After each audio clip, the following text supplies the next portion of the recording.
All right, now that we've added all the middle sections for our bridge, we're ready to add the end section. The end section is very simple. You're just adding the top rails and the bottom rails using the bolts we already have here. So your bottom rail at the back will be the SD2D or the SD2C, and this one's on the right side, so it's going to be the SD2CR. So we're going to go ahead and pop this bolt out.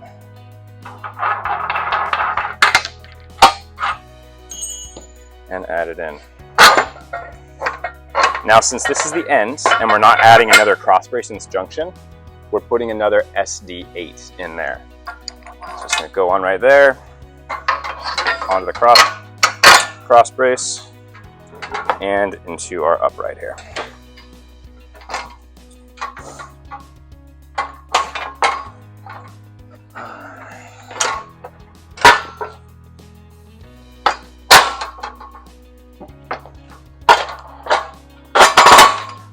Go.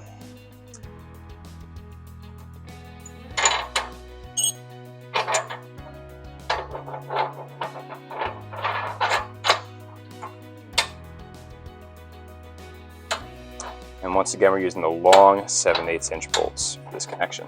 All right, now we're going to go up top here. Now this part is a little confusing. We're on the right side of our bridge, but at the end section, we're actually going to use the SD1AL. And this is because it's an identical part to the front of the bridge. So this one on the left side at the front. So at the end, it spins around and goes on this side at the back.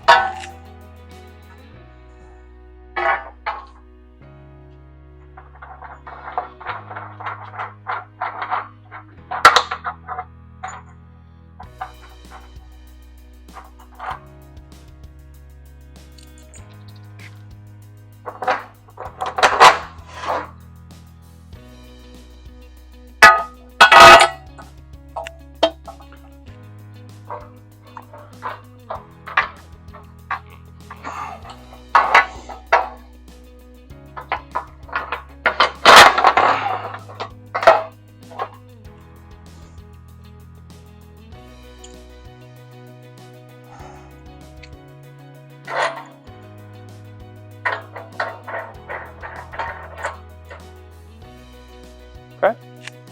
Now go to the other side of the bridge. The last remaining foot rail here, the SD2CL and our SD8. Going to go on just like the other side.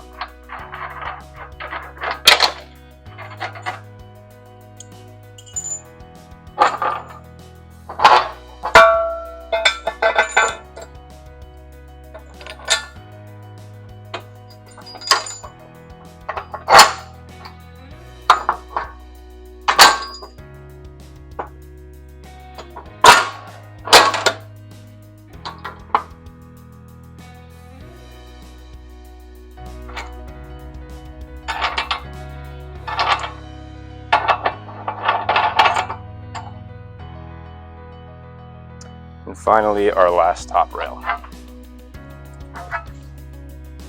So once again, the side with the two holes going towards the middle sections. The one hole is the one that goes in the upright here.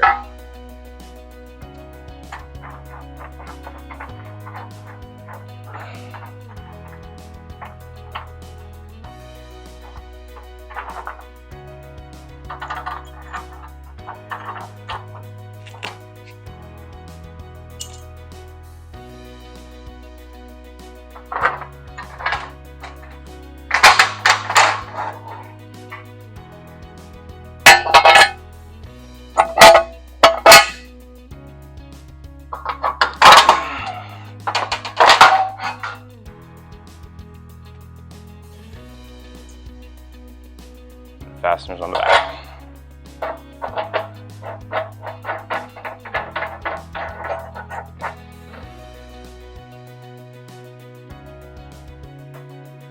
And that's our end section.